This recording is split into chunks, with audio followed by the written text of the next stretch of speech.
mengucapkan selamat Hari Raya Idul Fitri 1441 Hijriah.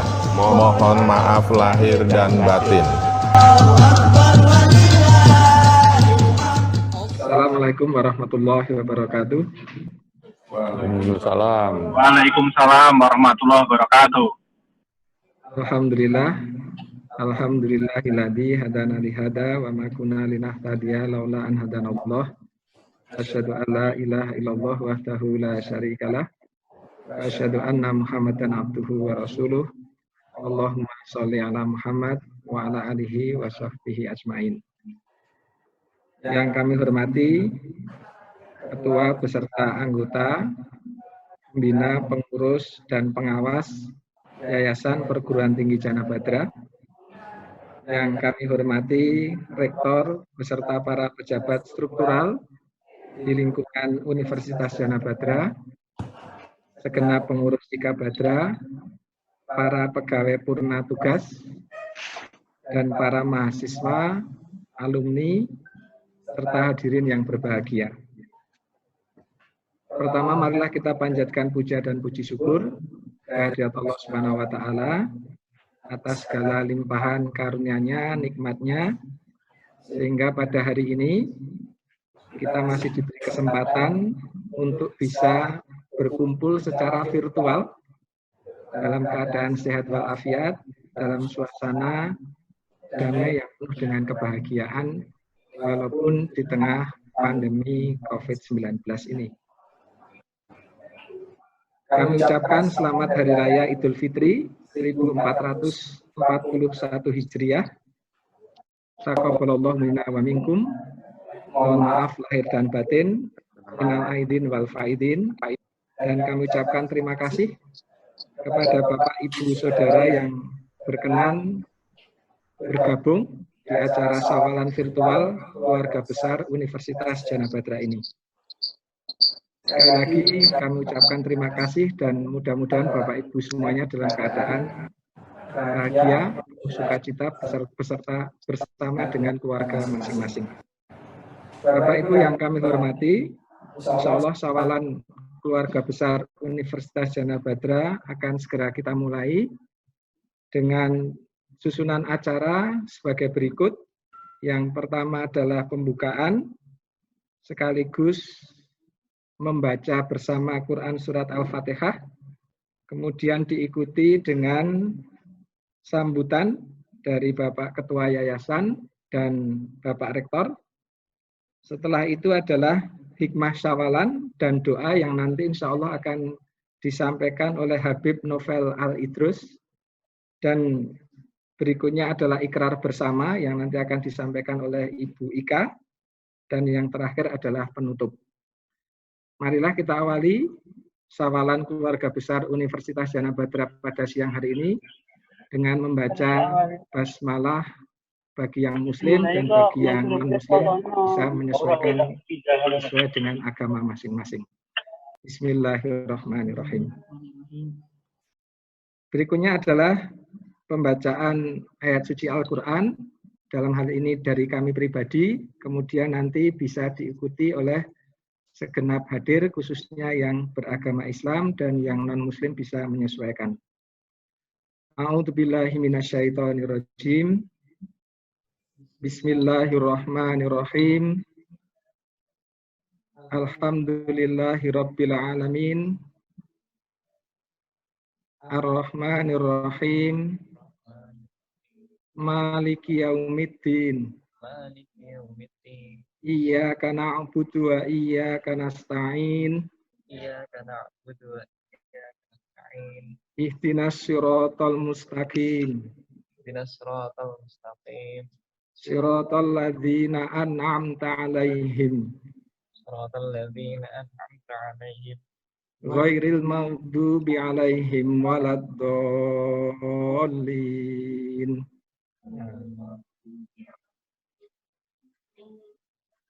Amin. Terima kasih. Mudah-mudahan dengan membaca Ummul Kitab, Quran Surat Al-Fatihah, mudah-mudahan acara pada siang hari ini dapat berjalan dengan lancar. Amin, amin, ya rabbal alamin. Berikutnya kami mohonkan yang kami hormati Bapak Suryadiman selaku Ketua Yayasan memberikan sambutannya. Semoga Pak. Assalamualaikum warahmatullahi wabarakatuh. Salam sejahtera bagi kita semua. Waalaikumsalam. Pada keluarga besar yang bergerak dari Yayasan Masyarakat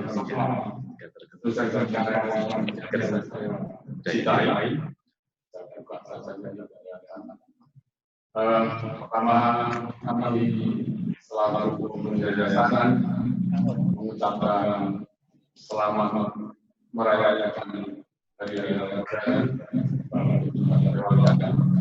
dan atas nama pengurus yayasan mengucapkan mohon maaf lahir batin, dan di suasana yang sedang memprihatinkan karena pandemi COVID-19 ini, kita hendaknya tetap berkarya walaupun ada yang dari rumah, ada yang kuliah lewat online dan sebagainya. Justru dengan keadaan yang sedang memprihatinkan ini, kami harapkan kepada kita semua keluarga besar Yayasan Badra untuk kerja keras, kerja cerdas, kerja nyata, dan kerja sama. Karena kalau ini kita bisa lakukan bersama, insya Allah nanti kita dapat melampaui kesulitan-kesulitan yang kita hadapi bersama.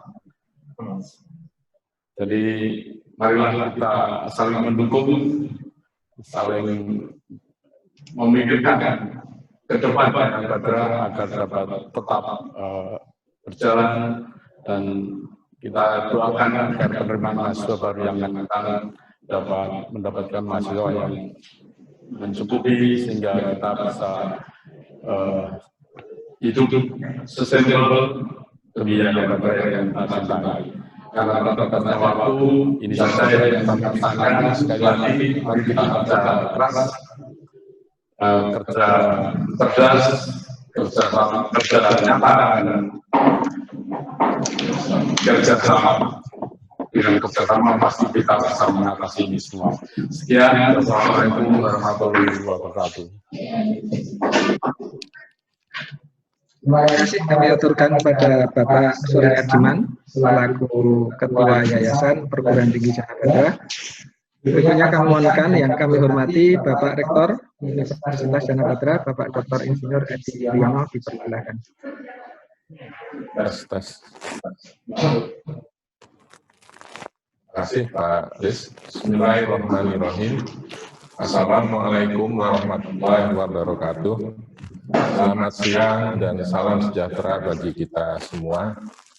Yang saya hormati dan saya muliakan Habib Nofel Alaidrus, pimpinan Majelis Ilmu dan Zikir Ar-Raudhah Semanggi, Jakarta, pembina, pengurus, dan pengawas Yayasan Perguruan Tinggi Jana Badra, Wakil Rektor, Dekan, Wakil Dekan, Pengelola S2, Ketua, dan Sekretaris Jurusan, Biro, lembaga, UPT, dan segenap dosen dan karyawan di lingkungan Universitas Jana Badra, lembaga kemahasiswaan dan mahasiswa Universitas Jana Badra, serta pengurus IKA Badra. Pertama, adalah kita panjatkan puji syukur kehadirat Allah Subhanahu wa Ta'ala, Tuhan yang Maha Esa, karena berkat limpahan rahmat dan hidayahnya, kita sekalian masih diberi banyak kenikmatan. Bagi yang muslim masih diberi nikmat iman dan Islam, dan bagi kita semua masih diberi nikmat kesehatan dan nikmat kesempatan, sehingga dapat berkumpul meski dari tempat masing-masing karena adanya pandemi COVID-19 melalui media Zoom dalam rangka kawalan virtual keluarga besar Universitas Jana Badra 1441 Hijriah. Bapak Ibu sekalian yang berbahagia, Idul Fitri sering diartikan dengan kembali ke fitrah atau awal kejadian dalam arti Setelah kita menunaikan puasa Ramadan, mulai 1 Syawal dan seterusnya, diharapkan kita semua kembali pada fitrah atau awal kejadian. Sudah menjadi tradisi baik jika dalam Idul Fitri kita saling bermaaf-maafan dengan harapan Allah berkenan menghapus dosa dan kesalahan di antara kita, sehingga kita dapat kembali fitri, kembali suci, kembali bersih, seperti sedia kala. Oleh karena itu, pada kesempatan yang diambil ini, atas nama pimpinan Universitas, pertama, kami mengucapkan selamat Idul Fitri 1441 Hijriah,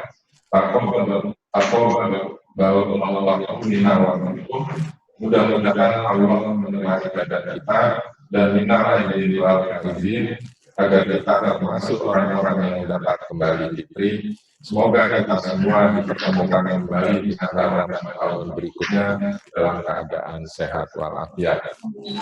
Kedua, kami memohon maaf kepada semua Bapak Ibu atas segala kesalahan dan dosa yang selama ini kami lakukan, baik yang sengaja maupun yang tidak kami sengaja.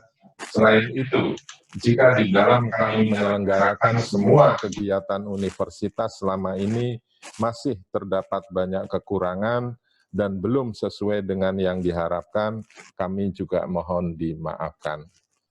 Bapak Ibu sekalian yang berbahagia, Sawalan virtual Keluarga Besar Universitas Jana Badra 1441 Hijriah kali ini mengambil tema Idul Fitri dalam keberagaman dan pandemi COVID-19.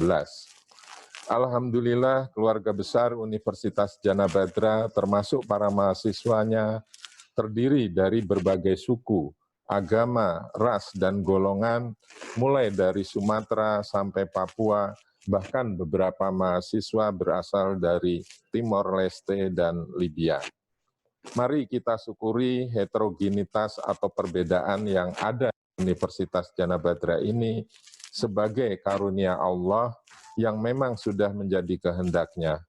Mohon izin saya mengutip firman-Nya dalam Quran Surat Al-Ma'idah ayat 48, yang artinya, sekiranya Allah menghendaki, niscaya kamu dijadikannya satu umat saja. Tetapi Allah menguji kamu terhadap pemberiannya kepadamu. Maka berlomba-lombalah dalam berbuat kebaikan. Jika Allah ingin menjadikan di bumi ini hanya ada satu umat Islam saja, atau satu umat Kristiani saja, atau satu umat yang lain saja, tentu hal yang mudah bagi Allah.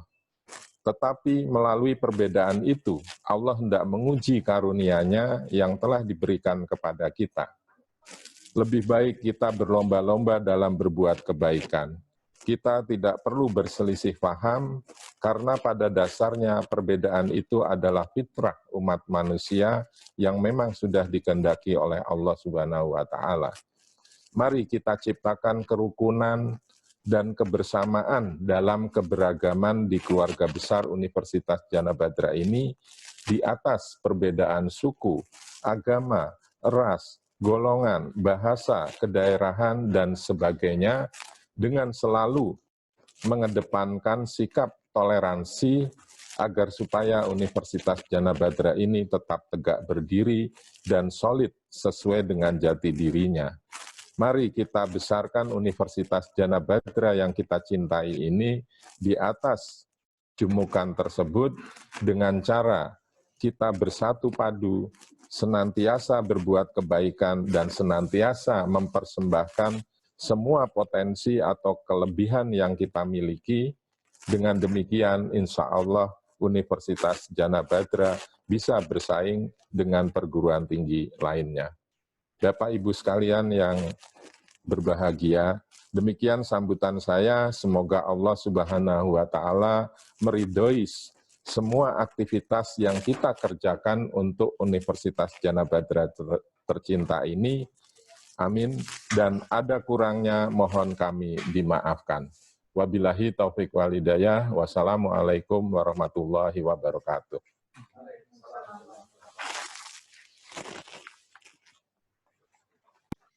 Bapak Ibu sekalian, Demikian sambutan dari Bapak Rektor Universitas Jana Badra. Pada intinya kita semua selaku warga Jana Badra untuk senantiasa gigih berjuang memperbesar institusi yang kita cintai ini, untuk senantiasa, istilah Pak Ketua Yayasan itu sustainable, dengan waktu yang tidak terbatas, ibaratnya begitu. Baik Bapak Ibu sekalian, acara berikutnya adalah ikrar bersama, sedikit kami ajukan sambil menunggu Habib Novel Al-Idrus yang akan membersamai kita pada pukul 12.45. Kami persilakan Ibu Ika untuk memimpin ikrar bersama pada acara di siang hari ini. Dipersilakan.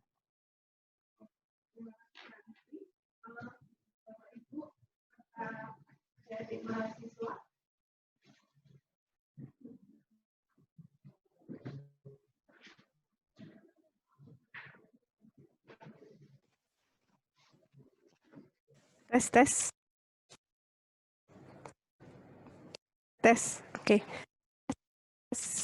Yang telah dari Pak Risdi, Bapak Ibu yang saya hormati, adik-adik mahasiswa serta para alumni yang saya kasih.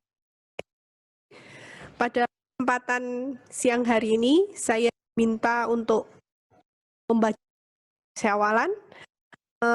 Saya bacakan, saya persilakan Bu serta adik untuk mengikuti apa yang telah saya ucapkan. Ikrar syawalan.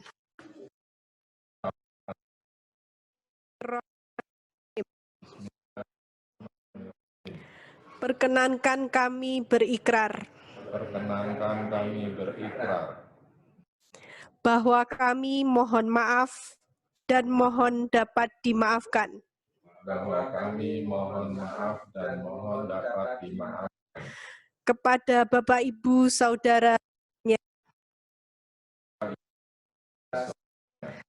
atas segala khilafan dan kesalahan. atas segala khilafan dan kesalahan Kami buat yang kami perbuat kepada Bapak Ibu Saudara. kepada Bapak Ibu Saudara. Dan dengan ikhlas kami memberi maaf Dan dengan ikhlas kami memberi maaf atas kekhilafan dan kesalahan atas kekhilafan dan kesalahan Bapak Ibu Saudara kepada kami. Bapak Ibu Saudara kepada kami. Selanjutnya marilah kita sekalian berusaha Selanjutnya marilah kita sekalian agar dapat menjadi hamba yang bertakwa, dapat menjadi hamba yang bertakwa, dapat menjalin silaturahmi yang benar dapat menjalin silaturahmi yang benar di lingkungan keluarga Universitas Jana Badra, di lingkungan keluarga Universitas Jana Badra, sehingga menjadi hamba yang dimuliakan sehingga menjadi hamba yang dimuliakan dan hamba yang dapat memberikan manfaat kepada orang lain. dan hamba yang bisa menjadi manfaat kepada orang lain. Insya Allah ikrar dan doa kita diterima Insya Allah ikrar dan doa kita diterima dan dikabulkan Allah Subhanahu wa Ta'ala. dan dikabulkan Allah Subhanahu wa Ta'ala. Amin ya Robbal Alamin. Amin ya Rabbal Alamin. Terima kasih atas mengikuti ikrar syawalan. Waktu saya kembalikan kepada Pak Risdi. Monggo Pak Risdi. Terima kasih pada Ibu Ika yang telah membacakan ikrar bersama, dan mudah-mudahan kita kosong-kosong ya, atau plus-plus lah, tidak ada minusnya gitu. Saling memaafkan atas segala kesalahan kita masing-masing, saling mendoakan gitu. Bapak Ibu sekalian, telah hadir di tengah-tengah kita Habib Novel Al-Idrus. Selamat datang Habib di Universitas Jana Badra Yogyakarta. Terima kasih banyak atas waktunya, perkenannya, sehingga bisa membersamai kita semua dari keluarga besar Universitas Jana Badra dalam acara Sawalan Keluarga Besar Universitas Jana Badra 1441 Hijriah pada siang hari ini. Perlu kami sampaikan pada Bapak Ibu semuanya, bahwa karena tidak semuanya Muslim ya, jadi nama Habib itu adalah nama yang merujuk pada nasab atau keturunan dari Rasulullah Shallallahu Alaihi Wasallam. Jadi Nabi Muhammad Shallallahu Alaihi Wasallam itu memiliki seorang putri bernama Fatimah, karena satu-satunya putri yang hidup. Kemudian memiliki putra Hasan Hussein dari pernikahannya dengan Ali bin Abi Thalib. Kemudian memiliki anak cucu keturunan. Dan anak cucu keturunan itulah yang disebut dengan Habib. Jadi ada hubungan nasab dengan Fatimah Az-Zahra binti Muhammad Shallallahu Alaihi Wasallam. Nah, kemudian perlu kami sampaikan juga, beliau yang kami hormati, Habib Novel bin Muhammad Al-Idrus ini lebih dikenal sebagai Habib Novel Al-Idrus atau Habib Novel, adalah seorang ulama, dai, serta pimpinan Majelis Ilmu dan Dzikir Ar-Raudhah di Surakarta, Jawa Tengah. Merupakan putra pertama dari pasangan Muhammad Al-Idrus dengan Lulu Al-Habsyi. Beliau lahir pada tanggal 24 Juli tahun 1975.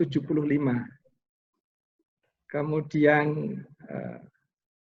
pendidikan SMP Islam Diponegoro, SD Islam Diponegoro Surakarta, SMA Negeri 2 Surakarta, serta yang sebagai seorang Habib biasa mondok di berbagai macam tempat, ya, intinya menimba ilmu di berbagai macam pondok pesantren dan sebagainya. Baik Bapak Ibu sekalian, pada siang hari ini kita akan mengikuti bersama hikmah sawalan yang nanti mohon berkenan Habib Novel untuk mengakhirinya dengan doa bersama. Dan mari kita dengarkan bersama hikmah sawalan yang akan disampaikan oleh yang kami hormati Habib Novel Al-Idrus. Dipersilahkan. Terima kasih. Bismillahirrahmanirrahim. Alhamdulillahirabbil alamin. Allahumma shalli wa sallim ala sayidina Muhammadin wa ala alihi wa ashabihi ajma'in. Assalamualaikum warahmatullahi wabarakatuh. Bapak, Ibu, teman-teman sekalian yang dimuliakan Allah Ta'ala, alhamdulillah kita bisa berkumpul bersama di dunia maya. Insya Allah pertemuan di dunia maya ini salah satu bukti kuatnya tali silaturahim di antara kita. Jadi walaupun berjarak, tapi bukan berarti ada jarak. Ya, walaupun berjarak, bukan berarti ada jarak. Karena orang itu kalau hatinya dekat, jarak itu tidak menjadi sesuatu yang sangat bermasalah. Paling masalahnya kalau semakin dekat hatinya semakin kangen. Ya, semakin kangen.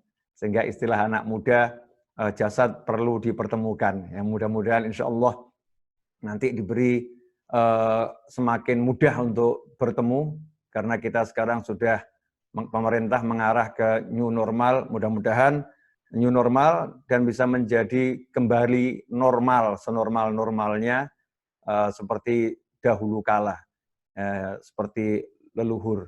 Ikhwani rahimakumullah, halal bihalal. Saya ingin tegaskan satu hal khususnya untuk saudara-saudara yang beragama Islam. Khairun nas anfa'uhum linnas. Nabi Muhammad SAW itu tidak mengatakan manusia terbaik adalah manusia yang paling baik buat muslim yang lain. Tapi Rasul bersabda, khairun nas anfa'uhum linnas. Manusia terbaik adalah yang paling bermanfaat untuk seluruh umat manusia. Artinya, sebagai seorang manusia itu, dalam menjalankan kebaikan, tidak boleh memandang. Ya, tidak boleh memandang ras, suku, agama, bangsa, tidak boleh, tapi yang dipandang adalah kemanusiaan. Sehingga kalau mau berbuat baik sama seseorang, nggak ditanya dulu, negaramu dari mana? Oh, saya dari Jepang. Wah, saya nggak mau bantu orang Jepang. Nggak boleh seperti itu. Atau dari bahasanya berbeda. Ini bahasamu kok bukan bahasa Indonesia, bukan bahasa Jawa, bukan bahasa Sunda. Kita punya bahasa yang beda, saya tidak mau bantu kamu, tidak mau berbuat baik sama kamu, tidak boleh seperti itu. Tetapi kita harus berbuat baik kepada siapapun. Karena ukuran kebaikan seseorang itu adalah kemampuannya untuk memberikan kebaikan kepada siapapun dan apapun. Bahkan kepada benda-benda yang dianggap mati sekalipun. Kepada bebatuan, kepada gunung, kemudian kepada air, ya, kepada lingkungan, kepada makhluk yang lain. Ukurannya adalah itu. Makanya halal bihalal atau syawalan ini adalah suatu proses, bukan sekedar kita membuat jadi halal segala kesalahan teman kita, yang tadinya teman kita punya salah sama kita, itu kan suatu yang tidak halal berbuat salah. Nah, di bulan Syawal ini dihalalkan, nol, kamu nggak punya salah sama saya. Sebetulnya kita diajarkan bukan cuma di bulan Syawal, tiap hari diajarkan untuk memaafkan siapapun. Karena kalau kita tidak maafkan orang lain, Allah Ta'ala juga tidak akan maafkan kita. Siapa yang mau maafkan orang lain, maka Allah juga akan memaafkannya. Ini berlaku dalam segala hal.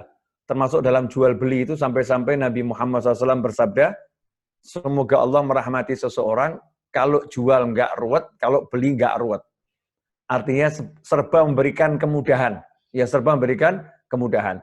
Nah, di bulan Syawal ini bukan sekedar memaafkan, tapi lebih baik dari itu. Ya, memberi manfaat kepada yang kita beri maaf. Memberi manfaat kepada orang-orang yang bersalah kepada kita. Memberi manfaat kepada orang-orang yang menzalimi kita. Memberi manfaat kepada orang-orang yang berbuat jahat kepada kita, khususnya adalah orang-orang terdekat. Sanak kerabat, paman, bibi, keponakan, tetangga, siapapun yang punya salah dan kesalahan itu semakin berat, maka semakin besar tantangan kita untuk berbuat baik kepadanya. Kebaikan itu kita mulai dengan yang paling sederhana, mendoakan. Sederhana, tapi ini bukti kalau hatinya penuh cinta. Mendoakan orang yang mendolimi tadi agar ya dia diampuni oleh Allah Subhanahu Wa Taala. Karena kalau Allah mengampuninya, otomatis orang tersebut akan berubah. Otomatis orang tersebut akan berubah. Makanya cara terbaik untuk menjadikan orang yang benci kepada kita, orang yang musuhin kita, itu berubah menjadi baik, adalah dengan kita menghapuskan kebencian itu dari diri kita. Dengan kita menghapuskan permusuhan itu dari hati kita sendiri. Kalau hati kita ini udah nggak memusuhinya, hati kita nggak membencinya, maka nanti akan ada timbal balik. Hati yang satu itu akan berbicara kepada hati yang lain. Begitu kita mengikhlaskannya, maka Allah mengampuninya. Begitu Allah mengampuninya, maka hatinya akan diberi rahmat oleh Allah Subhanahu Wa Taala. Akan diberi rasa kasih sayang. Sehingga dia nanti akan berubah. Tentunya semua dengan proses. Hanya saja seringkali atau beberapa kali kita mendengar ungkapan-ungkapan yang nggak enak didengar. Seperti ungkapan, sampai kapanpun juga aku tidak mau melihat wajahnya. Dan saya paling sedih kalau ungkapan itu muncul dari orang tua kepada anak. Jangan pernah injakan kakimu lagi ke rumah ini. Ibu dan ayah tidak sudi melihat wajahmu lagi. Na'udzubillah min dzalik. Apapun kesalahan anak, maka orang tua harus mampu memaafkan.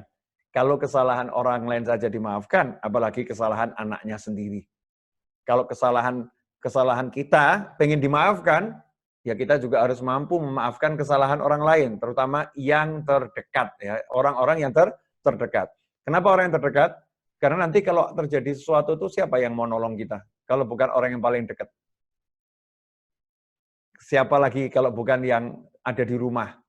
Kalau kita pindah ke alam baka sana, siapa lagi yang mau mengantarkan jenazah kita? Siapa yang mau mendoakan kita? Kalau bukan orang-orang yang terdekat.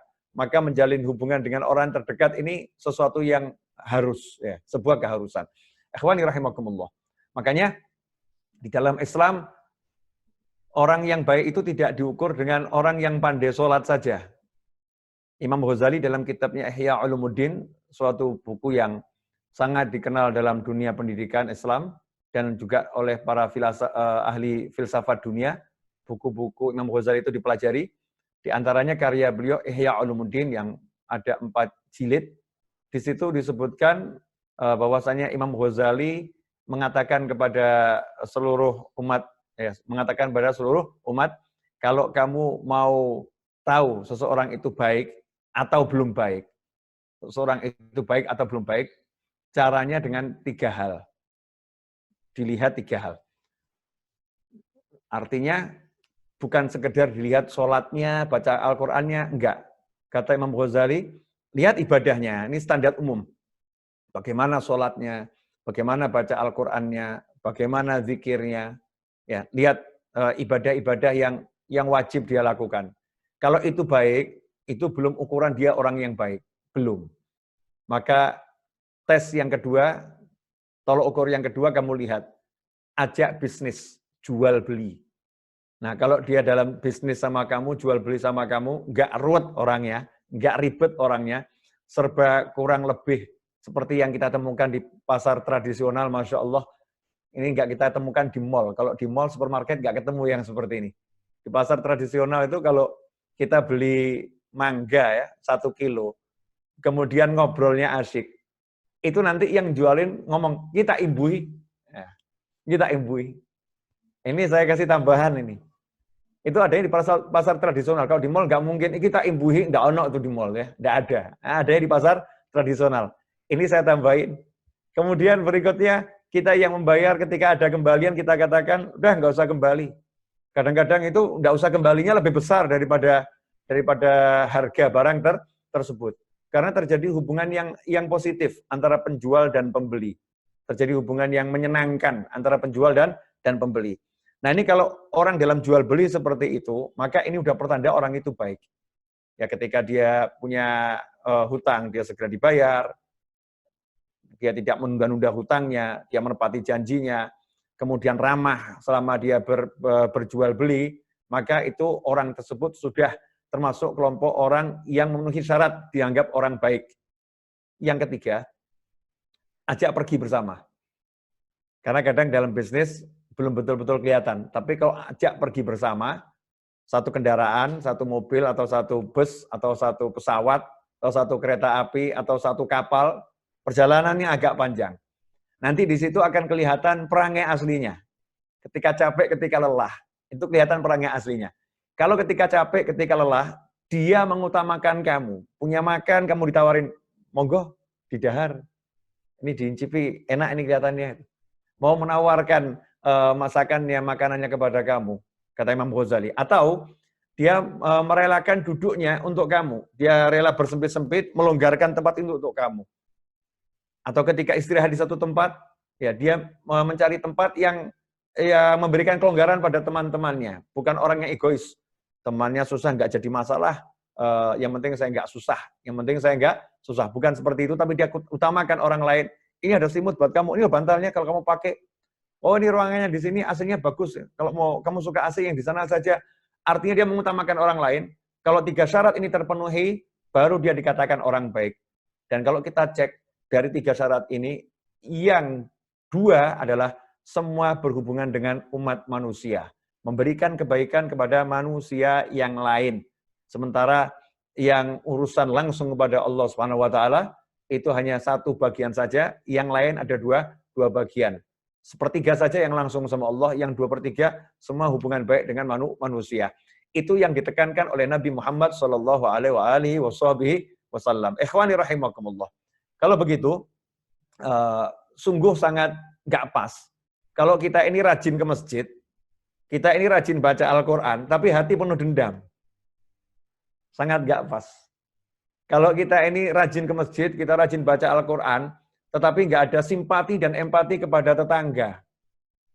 Parkir mobilnya sembarangan, membuat tetangganya itu keluar masuk kampung susah, dia nggak mau letakkan mobilnya itu di tempat yang kira-kira tidak mengganggu orang. Makanya dalam syariat Islam, dalam fikih, ya dalam hukum Islam, itu sampai dikatakan parkir kuda alias kendaraan di bukan lahannya dan mengganggu jalan umum haram hukumnya. Artinya kalau zaman sekarang parkir tidak di area parkir, maka itu hukumnya haram. Parkir tidak dimasukkan ke dalam rumahnya, itu hukumnya haram. Kalau mengganggu lalu lintas, karena dia mengambil haknya orang, mengambil jalannya orang. Itu dalam Islam tidak diizinkan. Sedetil itu diatur agar tidak mengganggu manusia yang lain. Jadi tidak boleh mengganggu siapapun. mengganggu dengan barangnya nggak boleh, apalagi mengganggu dengan mulutnya, apalagi mengganggu dengan tulisannya, mengganggu dengan kata-katanya. Dan semua itu bersumber dari sini, dari hati. Kalau hati kita ini udah bisa memaafkan semua orang, dan hati kita ini mau berbuat baik kepada siapapun, maka melakukan itu sangat-sangat mudah. Nggak ada yang susah untuk dilakukan. Tapi sayangnya tadi itu, masih ada yang berpikir, saya tidak akan maafkan dia. Kalau dia sampai kiamat, nggak akan saya maafkan. Orang yang seperti ini, walaupun punya 1 juta alasan, lagi membuat susah dirinya sendiri. Lagi membuat susah dirinya sendiri, karena hatinya diisi orang itu. Jadi kalau masih punya dendam sama orang itu, sebetulnya orang yang kita benci, orang yang kita musuhin itu, lagi kita tempatkan di tempat paling istimewa di hati kita. Dia lagi kita taruh di tempat yang istimewa di hati kita, namanya tempat untuk dibenci. Ya, tempat untuk dimusuhin. Dia dapat tempat istimewa nih. Nah, ini yang mengambil haknya orang-orang yang istimewa. Sayang sekali. Andai kata nih hati kita hapuskan dari iri, dengki, benci ya, dan permusuhan kepada umat manusia, maka hati akan diisi oleh orang-orang yang istimewa, bukan orang-orang yang tadi sebetulnya dibenci, ternyata justru disimpan di dalam hati. Belum lagi nanti dalam acara-acara, begitu orang itu muncul, suasana suatu ruangan itu jadi nggak enak semua buat dia. Kenapa ada dia ya? Begitu di satu grup WhatsApp, orang itu juga ada, jadi sebel, akhirnya keluar, padahal butuh dengan grup tersebut. Ketika ada acara pernikahan atau acara seminar atau acara yang lain, begitu masuk ruangan ternyata ada orang yang dibenci tadi, maka tidak nyaman dia, pengen cepat-cepat pergi, ya apalagi kalau duduknya dekat, pengen cepat menyingkir dari orang tersebut, tersiksa hidupnya di dunia ini sebelum nanti di akhirat. Di akhirat, kalau toh dia orang yang baik, kalau toh dia orang yang luar biasa baiknya, maka tidak akan mudah masuk surga. Kenapa tidak akan mudah masuk surga? Karena semua urusan dengan sama manusia harus diselesaikan di luar surga. Jadi kalau ada orang yang menyakiti kita, memusuhin kita, orang yang membenci, iri, dengki kepada kita nggak maafkan orang tersebut, maka nanti ketika kita udah mau melangkahkan kaki masuk surga, orang yang punya masalah sama kita tadi harus diselesaikan masalahnya. Maka kita ditahan oleh malaikat. Kamu belum boleh masuk surga, ada urusan harus diselesaikan dulu. Ada orang yang perkaranya harus dibereskan sama kamu, dan di surga nggak bisa. Surga tempat enak, nggak ada tempat perkara, nggak ada tempat huru-hara. Ini semua di luar, diselesaikan luar. Sehingga kita telah menghambat jalan kita ke surga sendiri. Jalan kita ke surga itulah kita yang menghambatnya. Nenek saya, ya nenek istri saya itu punya kebiasaan menarik. Almarhumah ini beliau telah meninggal beberapa puluh tahun yang lalu. Punya kebiasaan yang menarik. Setiap kali mau tidur itu di tempat tidur angkat tangan berdoa. Cuman doanya unik. Doanya begini, ya Allah, siapapun yang berbuat buruk kepadaku, siapapun yang memusuhi aku, siapapun yang menggunjing aku, siapapun yang fitnah aku, hari ini dan sebelumnya ya Allah, tolong ampuni orang tersebut. Ampuni orang tersebut ya Allah, aku telah memaafkannya. Dan ya Allah, kalau tanpa kusadari aku melakukan sesuatu yang gak baik kepada manusia yang lain, tolong ampuni aku juga ya Allah. Sehingga tidur hatinya gak punya rasa permusuhan dengan siapapun. Jadi tidur tuh hatinya nyaman, betul. Bangun tidur juga nyaman, karena gak punya musuh. Ini repot kalau bangun tidur itu punya musuh. Mau tidur punya musuh, hidupnya gak enak. Makanya ketika Nabi Muhammad SAW duduk bersama sejumlah sahabat di masjid menunggu tibanya waktu sholat, tiba-tiba Nabi bersabda SAW, sebentar lagi akan masuk seorang pria dari arah situ. Pria tersebut adalah penghuni surga. Kadang banyak yang salah menerjemahkan kalimatnya calon penghuni surga. Bukan calon penghuni surga. Artinya udah ditetapkan dia penghuni surga. Betul-betul penghuni surga, bukan calon lagi. Sudah masuk daftar penghuni surga. Seseorang penghuni surga. Sahabat yang di dalam masjid kontan nyesel, wah kok kita udah di dalam ya, berarti kita nggak dapat kesempatan itu. Seandainya tadi kita belum masuk kan siapa tahu itu salah satu di antara kita. Nah, ternyata orang tersebut bukan sahabat Nabi yang senior, bukan yang ahli sholat malam, bukan yang ahli sholat duha, bukan yang ahli duduk cari ilmu terus bersama Nabi Muhammad SAW. Sekedar melakukan sholat 5 waktu berjamaah di masjid, pulang, kemudian bisnis pasar, kerja di pasar. Akhirnya 3 hari berturut-turut sabda Nabi sama dan yang masuk orang yang sama. Salah seorang sahabat pun ingin mengetahui punya amalan apa. Diselidiki ke rumahnya dengan berpura-pura lagi bertikai dengan istrinya numpang nginep di sana. Ya, numpang bermalam di sana. Singkat cerita akhirnya bermalam di sana 3 hari. Setelah 3 hari berlalu, sahabat tadi terheran-heran karena dilihat tidak ada amal yang istimewa. Semuanya amalnya standar, ya, biasa-biasa saja. Maka sahabat tadi nanya sama temannya yang disebut penghuni surga, mohon maaf saya 3 hari ini membohongi kamu, saya nggak pernah bertikai dengan istri saya, tapi saya harus begitu biar saya bisa bermalam di sini 3 hari. Nah, saya cuma pengen tahu amalan kamu apa, karena Nabi Muhammad SAW bersabda, engkau adalah penghuni surga. Maka yang punya rumah, orang yang disebut penghuni surga tadi berkata, saya nggak punya amal apa-apa. Amal saya serba standar seperti yang kamu lihat. Selama 3 hari ini, saya nggak punya amalan yang istimewa. Maka sahabat tadi berjalan pulang, ya udah terima kasih. Pulang masih dengan tanda tanya, amalannya apa ya? Waktu dia berjalan pulang, dipanggil sama temannya tadi. Kalau bahasa kita, mas, sebentar. Saya nggak punya amalan apa-apa, tapi saya punya satu kebiasaan. Saya tidak pernah tidur atau bangun tidur dengan menyimpan benci dan dendam pada siapapun. Jadi saat saya mau tidur ataupun saya bangun tidur, hati saya itu tidak punya rasa permusuhan, benci, dan dendam pada siapapun. Hati saya nyaman dengan siapapun. Nggak ada yang saya musuhi, dan kalau ada yang musuhin saya pun, semuanya saya maafkan. Kata sahabat tadi, ya ini amalan yang kamu ini yang orang lain susah. Ini orang lain susah ini. Kadang yang sholat di masjid, sama-sama satu soft, kesenggol dikit aja udah marah kok. Kesenggol sedikit udah marah. Satu soft, sama-sama ngadep Allah Ta'ala. Tuhan ya Allah, Nabi Muhammad SAW, Allahu Akbar gitu ya. Kesenggol sedikit, udah hatinya gitu. Hatinya nggak enak. Yang lebih lucu lagi, sama-sama pakai jilbab, sama-sama muslimah, sama-sama naik motor, di ujung gang, mau tabrakan. Ya mau tabrakan. Ini kalau orangnya nggak beriman benar, ya kalau nggak beriman benar, itu ketika mau tabrakan nggak jadi tabrakan, itu bukannya senyum, bukannya alhamdulillah, Mbak, selamat kita ya, nggak jadi tabrakan. Tapi yang terjadi adalah, naik motor kok ngawur, yang benar naik motor, makian yang muncul. Yang muncul adalah makian kepada yang lain. Ikhwani rahimakumullah. Makanya menjadikan pribadi yang baik itu baik secara keseluruhan. Bukan hanya baik di penampilan, zahir, tapi baik di sini. Nah, baik di sini ini hanya akan kelihatan dalam kita menyikapi orang lain. Dalam kita menyikapi perbuatan orang lain. Makanya definisi akhlak di dalam syariat Islam, budi pekerti yang baik itu yang bagaimana? Yang disebut akhlak. Seseorang itu berakhlak itu seperti apa? Maka para ulama menyatakan, orang yang berakhlak adalah orang yang mampu menanggung beban derita gangguan orang lain. Orang yang mampu menanggung beban derita gangguan orang lain. Disakiti, dicaci, dimaki, dia mampu menanggung itu. Nggak balas kecuali dengan kebaikan. Dia selalu menyikapi setiap gangguan itu dengan positif. Sehingga di Al-Quran dikatakan, وَإِذَا خَاطَبَهُمُ الْجَاهِلُونَ قَالُوا سَلَامًا وَعِبَادُ الرَّحْمَنِ الَّذِينَ يَمْشُونَ فِي الْأَرْضِ هَوْنًا وَإِذَا خَاطَبَهُمُ الْجَاهِلُونَ قَالُوا سَلَامًا.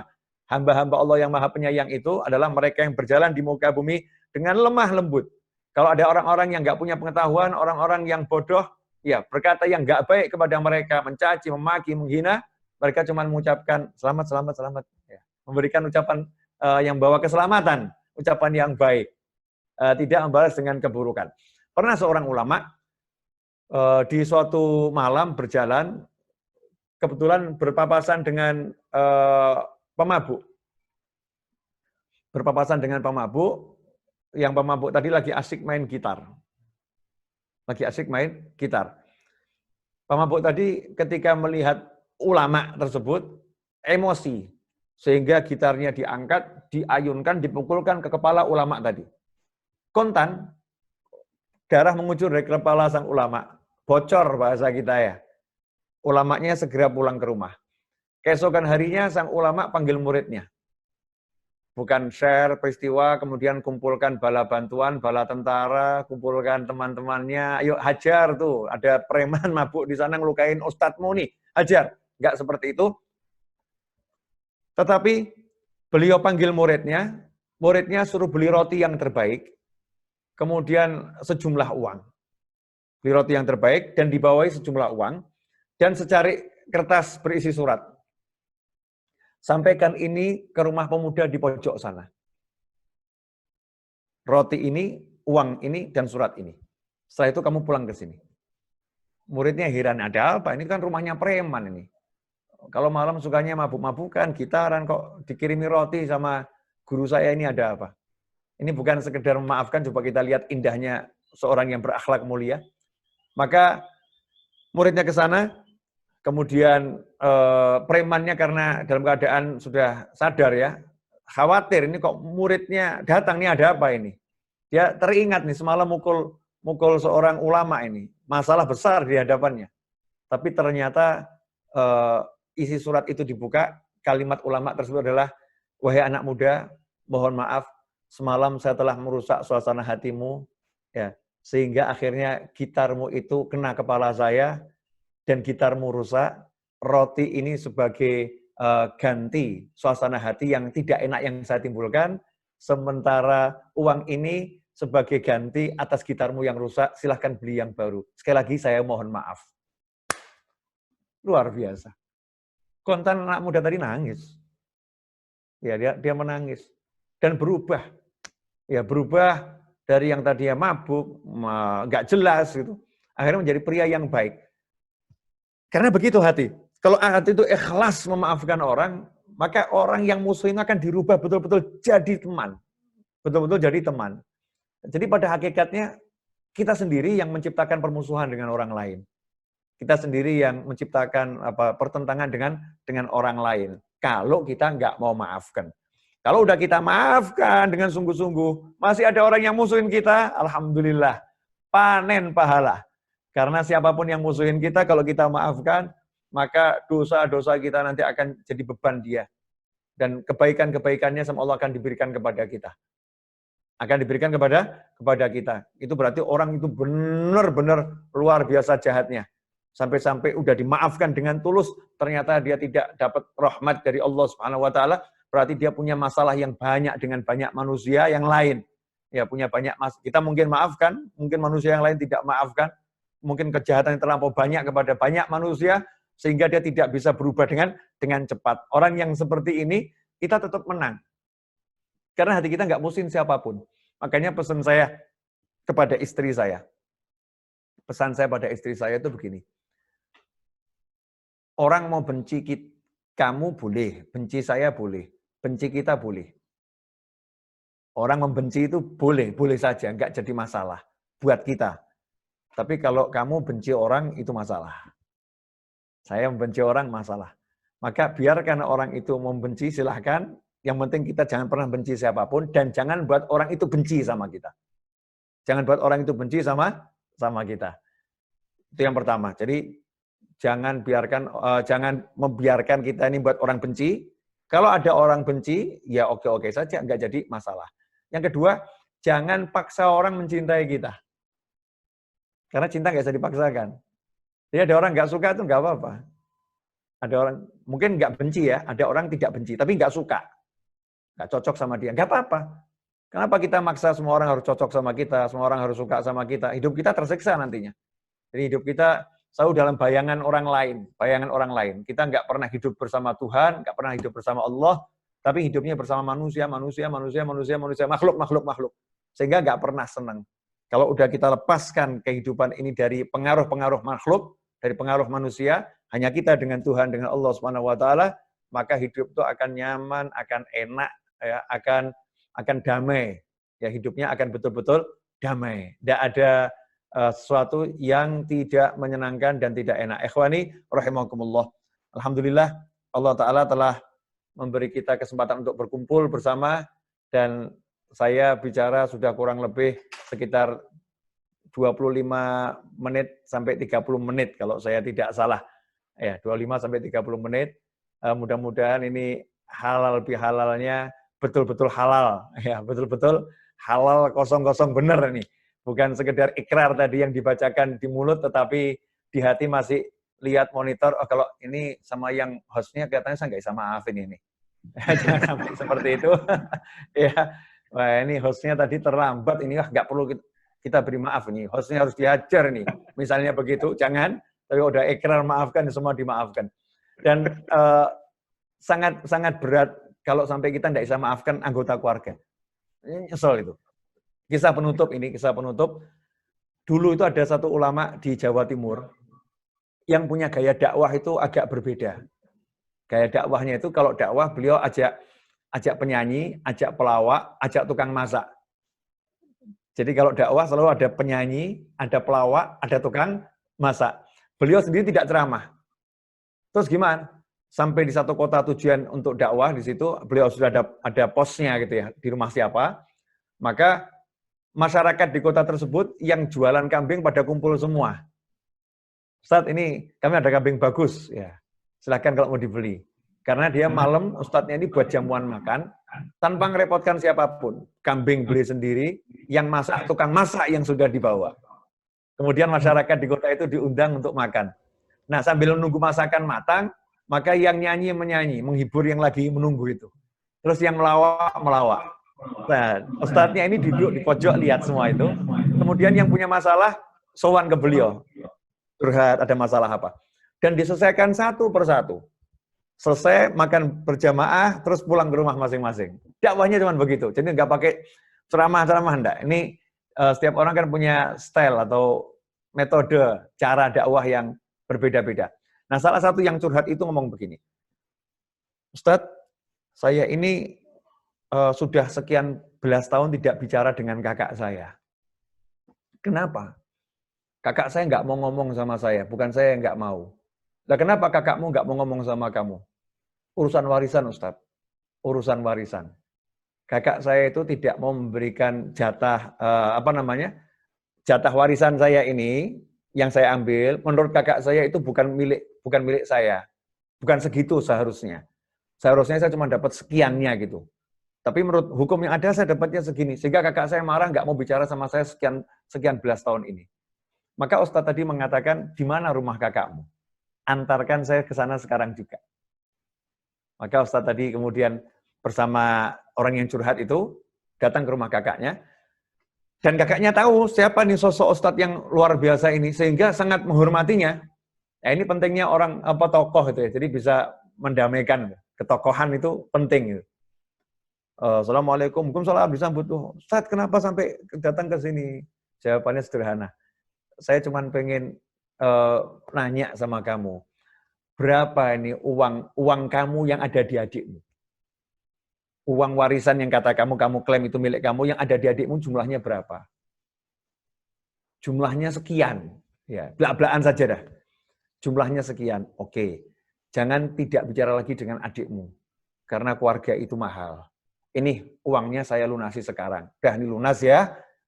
Silahkan kalian jadi orang yang saling mengasihi kakak dengan adik. Jangan hanya karena duit, akhirnya justru bermusuhan dan renggang. Itu ruginya luar biasa. Karena keluarga itu tidak bisa dinilai dengan harta. Sebagai penutup, ingat pesan-pesan luhur orang Jawa. Yang di luar Jawa mungkin bahasanya saya nggak tahu. Tapi kalau orang Jawa pesannya begini. Mangan ora mangan, sing penting kumpul. Mangan ora mangan, sing penting kumpul. Melarat gak ada masalah. Kalau bahasa kasarnya kere gak apa-apa gitu ya. Kere gak apa-apa, sing penting kumpul. Daripada cari duit, kerja terus bercerai-berai. Maka saya terima kasih dengan wabah corona ini. Di antara hikmahnya ya, walaupun nggak menyenangkan, nggak enak, tapi di antara hikmahnya adalah akhirnya suami, istri, anak, orang tua pada banyak kumpul di rumah masing-masing ini. Jadi satu keluarga semakin erat. Yang dulu nggak pernah Zoom begini, akhirnya sekarang bisa kumpul dengan Zoom. Kalau nggak ada Zoom juga nggak kumpul sebetulnya. Susah kan mengumpulkan orang dengan Zoom ini sekarang atau dengan Google Meet atau aplikasi apapun, sekarang mudah kumpul. Akhirnya terbukti ajaran orang Jawa, mangan ora mangan, yang penting kumpul. Itulah semboyan dakwah saya. Saya kalau dakwah dimanapun yang saya pakai itu, mangan ora mangan, yang penting kumpul. Kalau kamu sugih tapi gak iso kumpul percuma. Apalagi melarat gak iso kumpul, rugi. Nah, ruginya luar biasa. Makanya prinsipnya teman-teman itu terakhir, mau terakhir susah ya, nambah terus ini. Udah mau ini berakhir tapi pertanyaan nanti ini. Silakan. Jadi orang susah di Indonesia ini hebat. Jadi orang susah, ketemu orang susah di Indonesia ini, susah ketemu susah, itu kalau ketemu bahagia. Jadi orang susah sama orang susah di Indonesia ini kalau ketemu nggak pernah bahas curhatannya, nggak pernah bahas susah-susahnya. Duduk ya, kemudian bahas bahagianya. Sehingga kalau orang susah itu kumpul di Indonesia, yang terjadi tidak ada modal kacang godok, ya, langgreng, telo, pohong, bahagia, bisa ketawa. Kenapa? Resep orang Jawa. Mangan orang mangan, yang penting kumpul. Lanjutannya, ger kumpul, mesti mangan. Kecuali siang hari ini. Kita kumpul, tapi gak bisa mangan bareng. Terima kasih. Mohon maaf. Moga berkah manfaat. Wassalamualaikum warahmatullahi wabarakatuh. Waalaikumsalam warahmatullahi wabarakatuh. Terima kasih Bib, ini sangat menarik apa yang disampaikan oleh Habib Novel. Mohon perkenan, ini ada pertanyaan satu saja ya Bib ya. Monggo. Bismillah. Jadi ada pertanyaan dari salah seorang warga, Jana Badra. Dia bertanya, intinya itu begini. Jadi kita itu sering di era sekarang itu kan bully-bulian walaupun guyon gitu. Nah, bagaimana mensikapi ini? Karena ternyata guyon itu kadang-kadang juga menyakiti walaupun tidak merasa gitu. Yang guyon ya sekedar guyon gitu, tetapi tidak merasa bahwa itu menyakiti. Bagaimana ini? Ya, makasih. Saya guyon itu kan harus terukur. Terukur maksudnya dengan siapa?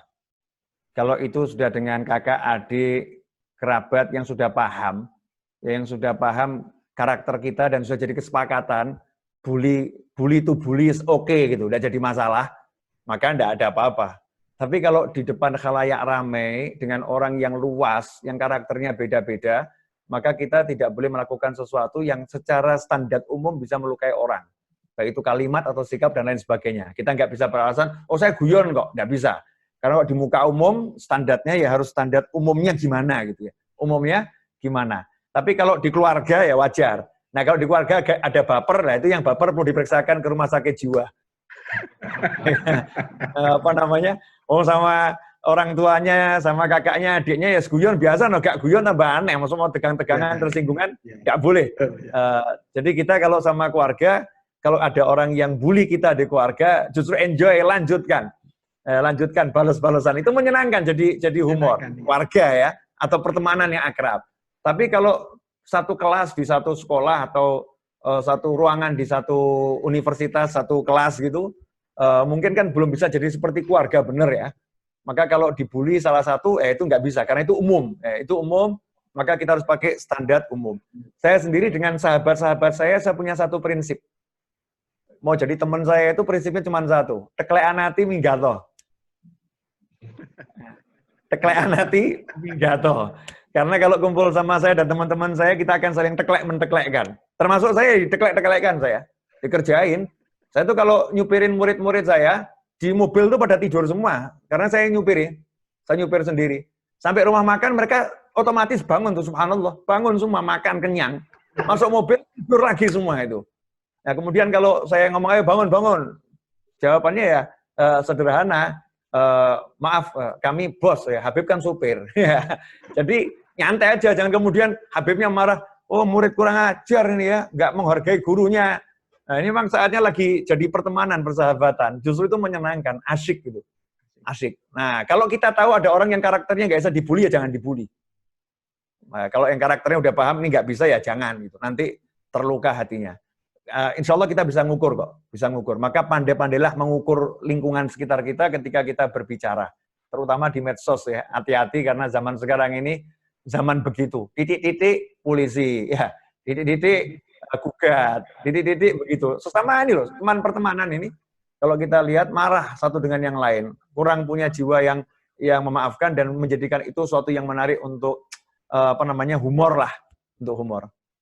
Monggo. Makasih banyak. Saya minta maaf. Beginilah Pak Novel. Kalau ngomong ya nggak pakai mikir apa adanya. Pesan guru saya itu opo seneng hati tokno gitu. Yang di hati dikeluarkan. Lebih baik keluar dari hati daripada keluar dari pikiran. Karena keluar dari pikiran tuh nyusunnya kangelan. No hati kira asik gitu. Los. Seperti obrolannya orang di pos ronda itu. Dari hati los gitu. Ibu-ibu kalau lagi ngobrol tuh kan bisa berjam-jam, kenapa betah nggak terasa? Karena dari hati.